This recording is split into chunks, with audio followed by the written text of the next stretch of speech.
राष्ट्रवादीच्या तिजोरीच्या चाव्या सुनेत्रा पवार, पार्थ आणि जय पवारांकडे आल्याच्या पार्श्वभूमीवर रोहित पवार यांनी एक सूचक विधान केलं। आता ब्युटी पार्लर आणि हेलिकॉप्टरची बिलं लागणार नाही तसं वक्तव्य रोहित पवारांनी केलं।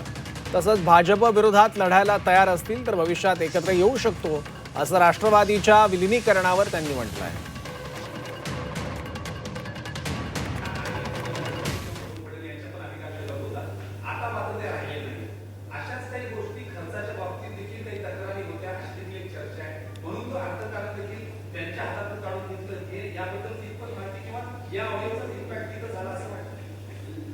मला माहित नाही, पण पूर्वी ब्युटी पार्लरची जी बिलं निघायची, प्रायव्हेट हेलिकॉप्टरची बिलं जी निघायची, आत्ता कदाचित ती बिलं निघणार नाही एवढं मात्र या ठिकाणी मी सांगतो।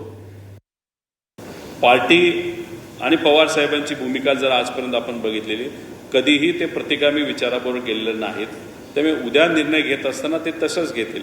आता उद्या समजा त्यांच्या पक्षाने निर्णय हाच घेतला की आता भाजपला बाय बाय टाटा करायचं आणि लोकांच्या हितासाठी, कारण लोकांवर आज मोठ्या प्रमाणात अन्याय होतोय, तर लोकांच्या हितासाठी रस्त्यावर यायचं, भाजपच्या विरोधात लढायचं, तर मग कदाचित दोन्ही पक्ष एकत्रित येऊ शकतात असं मला वाटतं। पण कधी भाजपच्या विरोधात लढायला तयार असतील तर